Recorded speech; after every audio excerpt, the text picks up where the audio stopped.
Hello everyone, my name is Pankaj Kumar और मैं आज फॉरेस्ट की न्यूज़ के न्यू एपिसोड में वेलकम करता हूँ। Hello everyone, my name is Hema and आज हम एफओएमसी का एपिसोड है और सीपीआई का एपिसोड एफएमसी और है। सीएफपी दोनों एक साथ में है। यस, ये जी। इस मंथ के जो न्यूज़ है एफओएमसी एंड सीपीआई, ये दोनों न्यूज़ हमारी सेम डे आ रही है ऑन जो हमारा 12 जून है उस दिन आ रही है दोनों न्यूज़ हमारी। एंड ये काफ़ी टाइम में एक बार हो रहा है जहाँ पे सीपीआई और जो एफओएमसी है वो दोनों सेम डे आ रही है, राइट? जी। तो सर आपको क्या लगता है, पहले आप थोड़ा सा सीपीआई के बारे में बताओ और थोड़ा सा एफओएमसी के बारे में, क्यों इंपॉर्टेंट है फॉर ट्रेडर्स। फ्रॉम लास्ट अगर मैं 2022 की बात करूँ तो first time ever in the history forex history में सीपीआई और एफएमसी आपके दोनों एक काफी साथ टाइम रिलीज हो हुई रहे हैं। है। अगर आप पिछली हिस्ट्री भी निकाल के देखेंगे या तो सीपीआई आपकी पहले आपकी FMC end of the month में आपकी रिलीज होती होती है, पर first time ever in the forex history जितने टाइम से मैं देख रहा हूँ फॉरेक्स हिस्ट्री में हूँ, सीपीआई और एफएमसी की न्यूज मैं एक फर्स्ट टाइम साथ में देख रहा हूँ। तो आई थिंक जो न्यूज को जानते तो काफी हाई इम्पैक्टेड मूवमेंट रहेगी। एग्जैक्टली, बिकॉज गोल्ड ने फ्राइडे भी काफी ज्यादा मूवमेंट करी है, हाँ राइट? जी। फ्राइडे सोचा नहीं था किसी ने कि वो इतना सेल एनएफपी पे पर आने वाला है। ऑलमोस्ट काफी पिप्स की मूवमेंट हुई है गोल्ड पे। बिफोर एनएफपी भी गोल्ड डाउन आ रहा था। करेक्ट। बिफोर एनएफपी भी, तो आई थिंक सबके माइंड में ये डाउट होगा। फर्स्ट आप एनएफपी पे बताओ कि गोल्ड जो डाउन आया है वो एनएफपी का क्या डेटा आया और आगे कैसे रखता है। देखो एनएफपी पे जो हमने पॉडकास्ट बताया था, बिल्कुल मोस्ट सही प्रोबेबली गया था। जितने व्यूअर्स अगर पिछली वीडियो देखेंगे जो हमने एनएफपी पे मूवमेंट बोली थी, क्या मूवमेंट हो सकती है, किस डायरेक्शन में मार्केट आपकी जा जा सकती है, सकती है। काफी हद तक वो उसी वे सेम में फॉलो हमारी किया था। पॉजिटिव रही थी, क्योंकि हमने लास्ट वीडियो एनएफपी भी बोले जितने भी थे, तो इसी पे एनएफपी और एफएमसी आपकी एक्टिविटीज तीनों फ्लक्चुएट थी, राइट? लिंक्ड है लिंक्ड साथ है। में, तो रेट बिल्कुल। Of the changes day side in the federal of the reserve bank ने बोला था जून में रेट चेंजेस करेंगे वो। तो बिल्कुल। काफी चेंजेस हो रहे के कारण आपका यूएसडी काफी स्ट्रांग रहता है यस, एनएफपी का। लेबर मार्केट तो स्ट्रांग हुई थी, स्ट्रांग बट होता उससे है। पहले एक क्वेश्चन ये था कि गोल्ड पहले से ही डाउन जा रहा था काफी जी। ज्यादा। तो जो सेलर्स थे उनको लगा शायद न्यूज पे ऑपोजिट मूवमेंट हो सकती है। मैं उसका रीजन पहले बताना चाहूंगी। एक्चुअली चाइना ने गोल्ड में जो इन्वेस्टमेंट है वो करनी बंद कर दी थी। जितना उनका लास्ट मंथ का रिजर्व आया था, इस मंथ का रिजर्व भी उतना ही आया था। इस वजह से गोल्ड का जो वैल्यू है वो कम हो गई और गोल्ड पहले ही सेल के डायरेक्शन में था। उसके बाद एनएफपी में भी 185 से अप्रोक्सीमेट 272 के तक का डेटा जो है वो इंक्रीज हुआ था, जो काफी जॉब्स बड़े नंबर्स रिपोर्ट थे हुए ये थे। यस, चेंज होने के। एंड डॉलर इतने स्ट्रांगली स्ट्रांग हुआ था उस केस में कि गोल्ड ने अपना जितने भी हमने सपोर्ट लेवल्स बताए थे वो एग्जैक्टली ब्रेक करे एंड 2280 तक का जो सपोर्ट है उसको भी टच करके आया, राइट? Correct correct. तो उसके बेसिस पे अब जो नेक्स्ट जो हमारा न्यूज है वो है एफओएमसी। इन्फ्लेशन डेटा है इन सीपीआई जरूर, बट उससे इंपॉर्टेंट है एफओएमसी कि एफओएमसी इंटरेस्ट रेट में क्या चेंजेस लेकर आता है। एनएफपी के डेटा के अकॉर्डिंग एफओएमसी का जो अभी तक का जो एक्सपेक्टेशन है वो यही है कि स्ट्रॉन्ग रिपोर्ट आने की वजह से डॉलर अभी भी स्ट्रॉन्ग है।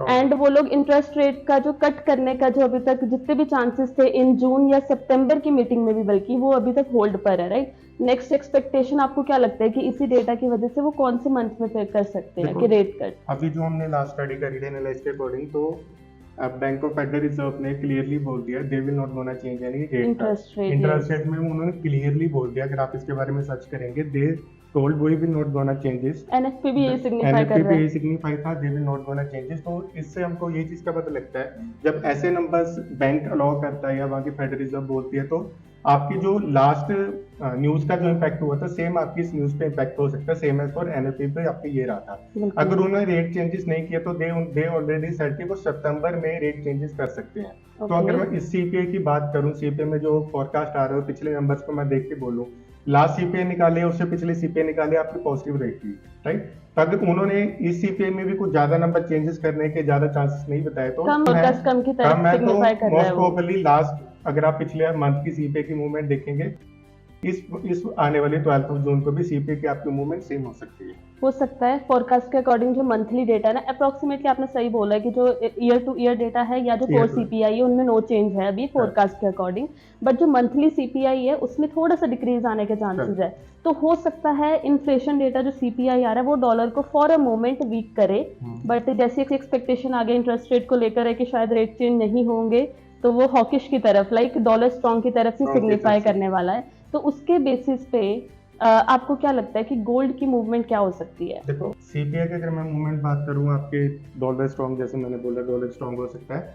अगर डॉलर स्ट्रॉन्ग था ऑब्वियस आपका गोल्ड वीक में जा रहा है, आप अभी उसको और डाउन देख रहे हो उसके और डाउन बाद? के है थोड़े की पॉइंट्स मैं आपको डिस्कस करूंगा, उसके बारे में बताऊंगा क्या की पॉइंट्स और क्या फैक्टर्स हो सकते हैं। लेकिन उस मोस्ट प्रोबेबली उसके साथ हमारी एफओएमसी की भी न्यूज है, बिल्कुल। पहले सीपीआई फिर एफओएमसी, तो मार्केट में काफी ज्यादा मूवमेंट रहेगी। अगर मैं गोल्ड की बात करूं, मोस्ट प्रोबेबली सभी ट्रेडर्स गोल्ड के ऊपर ट्रेड करना ज्यादा पसंद करते हैं, तो अभी की फैक्टर आपका गोल्ड का करंटली अराउंड 2200 के तकरीबन चल रहा है, राइट? 2300 के तकरीबन चल रहा है। तो अगर इसका मैं लोएस्ट स्पॉट की बात करूं तो 2280 आपका लोएस्ट स्पॉट गोल्ड पर इस टाइम हमको काफी स्ट्रॉन्ग वे में दिखता है। इसके एक्चुअली अगर एनएफपी पे दोबारा से आते तो हो सकता है इसके डाउन भी जाए, तो सेकंड सपोर्ट डाउन कर दिया, सपोर्ट कर रेजिस्टेंस 2280 का इसने क्रॉस कर दिया, तो आपका 2250 तक ले सकता है। अगर मैं बुलिश की बात करूं, मोस्ट प्रोबेबली हद से हद आपका 2350 तक गोल्ड आपका हाईएस्ट पीक पर रह सकता है। बिल्कुल 2350 हो गया, 2340 हो गया, ये जो पॉइंट्स है, ये पॉइंट्स रहने वाले हैं, क्योंकि मूवमेंट ज्यादा होते तो ऑब्वियस हम पीप से भी ज्यादा वैल्यू देख सकते हैं।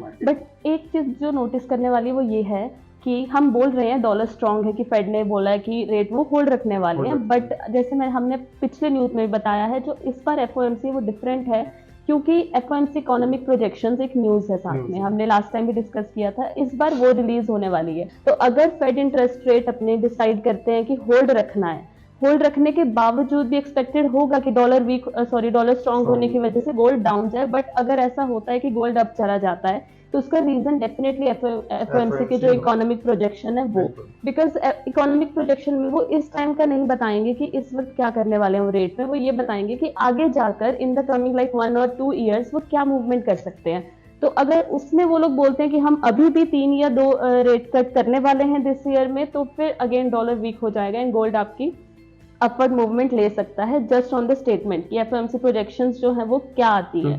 क्योंकि जब एक न्यूज होती है, किसी दिन हमारी एनएफपी आई है, हमने एनालाइज दिए थे, तो काफी हद तक हमको मार्केट का पता लग जाता है। सीपीआई किसी दिन रिलीज होती तो हम सीपीआई के एनालाइज के अकॉर्डिंग हमको मार्केट प्रेडिक्शन लग जाती, लेकिन मेरे करियर में मैं फर्स्ट टाइम देख रहा है एफएमसी और सीपीआई है, तो जो एनालाइज बता रहे काफी हद तक ये आपके पॉजिटिव रहेंगे, जो हमने बताया इसके अकॉर्डिंग भी चल सकते हैं। स्टिल वही चीज, जब दो न्यूज आपकी आपस में फ्लक्चुएट होती है तो प्रेडिक्शंस भी एक तरीके से मैं बोल सकता हूँ काफी हद तक टूट सकते हैं, पर जितने चांसेस जो मैंने की पॉइंट्स पहले बताया, मोस्ट प्रोबेबली उसके अकॉर्डिंग आपके मार्केट में मूवमेंट हो सकती है। उसके बेसिस पे कुछ डॉलर्स के की पॉइंट मैं बताना चाहूंगी। अगर हम ऑन द डाउन साइड देखें तो 104 के अराउंड अभी चल रहा था, काफी ड्रॉप हुआ, स्ट्रॉन्ग हुआ था, बट 105 के करीब चल रहा था।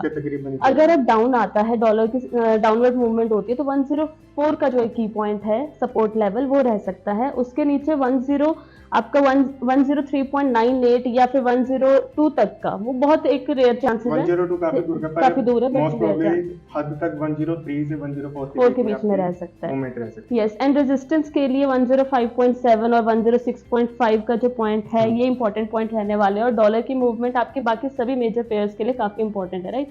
एंड इसके बाद हम नेक्स्ट चलेंगे यूरो यूएसडी पर। काफी ज्यादा डाउनफॉल में गया है, एंड उससे एक और चीज मुझे याद आई है कि ईसीबी जो है वो पहला बैंक बना है इस समर में, लाइक जिसने रेट कट किए हैं। पहले सोच रहे थे कि फेड करेगा पहले या ईसीबी करेगा, एग्जैक्टली, तो फेड से पहले ही ईसीबी ने अनाउंस किया है कि जो रेट कट करने वाले हैं, तो उसके बेसिस पे यूरो वैसे ही काफी ड्रॉप हुआ, राइट? एंड एनएफपी की वजह से भी ड्रॉप हुआ। ईसीबी ने अपने रेट चेंजेस का, इंटरेस्ट रेट का बताया, तो ये रीजन भी हो सकता है फेड ने अपने रेट चेंजेस का स्टॉप कर दिया, अभी के लिए नहीं करेगा, हो सकता है, जैसे हमने बोला जून में काफी हाई नंबर पे चेंजेस हो गए, तो हमने एनएफपी पर देखा है, तो उस तकरीबन उस तरीके से हमको रेट चेंजेस नहीं हो रहे, तो मूवमेंट का भी काफी हद तक पता लग जाता है कि मार्केट के मूवमेंट क्या हो सकती है। तो यूरो के कुछ की पॉइंट्स आप अगर यूरो इस टाइम करंटली कितने पे चल रहा है? 1.075 तक ड्रॉप हुआ था, 0.754 आपका भी करंट रेट चल रहा है। तो अगर 12 जून को तकरीबन आपकी भी उससे पहले इतनी बड़ी मूवमेंट आएगी नहीं, क्योंकि न्यूज से आने से पहले कोई इतना बड़ा मूवमेंट हम नहीं देख सकते। तो अगर इसकी स्पॉट रेजिस्टेंस की बात करें, यूएसडी की मेन स्पॉट रेजिस्टेंस आपकी अगर 1.07 के पिवट पॉइंट चल रहे, तो आपका हाईएस्ट अगर इन दोनों एफओएमसी और सीपीआई को मैं मिला के चलूं तो 1.800 लगा लीजिए आप, 1.0850 या 1.08 लास्ट 1.09 तक आपका हाईएस्ट रह सकता है। बिल्कुल ज्यादा चांसेस डॉलर जो मैंने बोला स्ट्रॉन्ग है, मोस्ट प्रोबेबली अगर नंबर में ज्यादा चेंजेस नहीं होते, उसी तरीके से अगर स्पोर्ट की बात करूं तो 1.07 की तकरीबन चल रहा है, तो लोएस्ट आपका 1.06 तक जा हो सकता है इससे ज्यादा क्रॉस करने की मेरे को नहीं क्योंकि लगता। चांसेस है अभी फ्रेंच के ना कुछ इलेक्शंस है जिसमें थोड़ी सी अनसर्टेनिटी है जिसकी वजह से यूरो और वीक होने के यूरो चांसेस है, राइट। एंड मूविंग फॉरवर्ड हम जीबीपी इलेक्शंस में मैं यूएसडी। आपको कट करना चाहूंगा, जो इलेक्शंस हुए उसमें यूएस की एक पार्टी है, अगर हम जिनको नॉर्मल वे में काफी कांग्रेस पार्टी है किस वजह से बोल लीजिए, उन्होंने वहाँ पे इलेक्शंस में काफी अच्छा अपना एक स्ट्रॉन्ग पॉइंट बनाया है। ओके, तो उसके कारण भी जो मैंने आपको बताया गोल्ड मूवमेंट उसके तकरीबन भी हो सकती है, कोई वो भी चीज अभी तो ऑलरेडी काफी अनाउंस हो चुकी फैक्टर्स है, ऐड होते अनाउंस हो रहेंगे चुकी ये। है। एंड उसके बाद हम जीबीपी यूएसडी पे मूव करते हैं। जीबीपी यूएसडी के कुछ की पॉइंट्स है जो मैं आपको डिस्कस करना चाहूंगी। अगर हम अपसाइड की तरफ देखते हैं तो 1.2800 जो काफी टाइम से वेट में था, लाइक कब तक ये पॉइंट रीच होता है, 1.2800 हो गया और 1.2850 हो गया, ये कुछ की पॉइंट्स रहने वाले हैं। और अगर हम डाउनवर्ड की बात करते हैं तो 1.2680 ये जो है ये एक सपोर्ट लेवल बन सकता है जीबीपी का। और उससे अबव अगर देखते हैं तो 1.2700 जो पहले टच करने के चांसेस है, लाइक रीसेंट सपोर्ट वो बन सकता है, क्योंकि डॉलर स्ट्रांग होने के थोड़े से चांसेस हमारे पास अभी ज्यादा हैं एफओएमसी पर। And next moving forward USD JPY sir का फेवरेट पेयर, उसकी मूवमेंट किसके अकॉर्डिंगली हो सकती है? एक्चुअली जापानीज येन अभी अगेन से जो जापान की गवर्नमेंट है वो जो करेंसी इंटरवेंशन कर रही है अपनी करेंसी को स्ट्रॉन्ग करने के लिए, क्योंकि अभी एनएफपी में फिर से डॉलर स्ट्रॉन्ग आया था, तो जेपीवाई काफी वीक होता रहा, तो जापानीज गवर्नमेंट वेट कर रही है कि वो करेंसी इंटरवेंशन करे जिसकी वजह से वो जापानीज येन को स्ट्रॉन्ग दिखा पाए, राइट। जापान का भी काफी बड़ा रोल हो सकता है, काफी बड़ा रोल है, बट वो उनको सारे लाइक उनको हर जगह से ये सजेशन या ये चीजें मिल रही है कि वो रेट में कुछ ना कुछ चेंजेस करें, बट वो नहीं करते, वो इनडायरेक्ट मीन्स ले रहे हैं अभी अपनी करेंसी को स्ट्रॉन्ग करने के लिए। तो उसके बेसिस पे यूएसडी जेपीवाई के जो सपोर्ट लेवल हैं वो 154.70 हो सकते हैं, यस। एंड उसके अलावा रेजिस्टेंस आप कहाँ तक देख रहे हो हाई? रेजिस्टेंस हाई मेरे अकॉर्डिंग अगर मूवमेंट ज्यादा होती है तो 154 आपका इजीली क्रॉस कर सकता है, क्योंकि लास्ट सीपीए की मैं बात करूं, मैं लास्ट सीपीए के नंबर्स को देख के बोल रहा हूँ, तो लास्ट सीपीए के नंबर आपके 154 के राउंड चल रहे थे, तो अगर हाईएस्ट पीक पर जाता तो 153 से 154 तक जा सकता है। एंड एक जो हाईएस्ट लेवल है जहाँ पे लास्ट 30 इयर्स में जापानीज येन नहीं गया वो 160 का लेवल है, तो अगर डॉलर स्टिल स्ट्रॉन्ग होता है तो कुछ टाइम पहले वो होता है, उससे हमने काफी बड़ी मूवमेंट देखी थी, तो वो 160 का लेवल है, अगर वो टच कर सकता है तो जापानीज गवर्नमेंट को फिर डेफिनेटली इंटरफेयर करना पड़ेगा, और वो I think one of the best time होएगा जापानीज येन पे ट्रेड करने के लिए, राइट। सो ये कुछ की पॉइंट्स थे जो हमने अभी तक एफओएमसी और जो सीपीआई की न्यूज है एक दिन में आने वाली है, क्या क्या पॉइंट्स हो सकते हैं इस चीज पर। तो हमारे लास्ट एनालिसिस भी काफी अच्छा रहा था, की पॉइंट्स सभी अचीव हुए थे, तो आई होप आप ये वाले की पॉइंट्स को ध्यान में रख के ट्रेड करोगे। एंड आप हमारे YouTube चैनल को लाइक एंड सब्सक्राइब जरूर करो। लास्ट महीने जो एनएलपी की हमने प्रेडिक्शन दी थी काफी हद तक वो सक्सेसफुल रही थी, हाँ। तो यही आपसे रिक्वेस्ट है, जैसे मैं हर बार बोलता हूँ, जितना हो सके अपने व्यूअर्स के साथ, अपने ट्रेडर दोस्तों के पास ये वीडियो जितनी हो सके शेयर कर सके, क्योंकि हमारा एक्सट्रीम फॉरेक्स का मेन मकसद क्या है, हम न्यूज अवेयरनेस अपने क्लाइंट्स को देना चाहते हैं। बिल्कुल बिल्कुल, ये कोई सिग्नल नहीं है, ये जस्ट एक न्यूज है जिसके उस पे आप सिग्नल्स आपको मिलते रहेंगे, लेकिन न्यूज पॉडकास्ट वगैरह ऐसे नॉलेज वो हमारी ट्राई रहती है कि कितना डिलीवर हो सके अच्छी चीज। तो आई होप ये फोरकास्ट हो गई, ये काफी आपकी हेल्प आउट करेंगे। And all the very best for FOMC and ऐसी वीडियोस को देखने के लिए आज ही एक्सट्रीम फॉरेक्स के चैनल को सब्सक्राइब कीजिए, लाइक कीजिए, जितना शेयर हो सके अपने दोस्तों के साथ शेयर कीजिए। All the very best.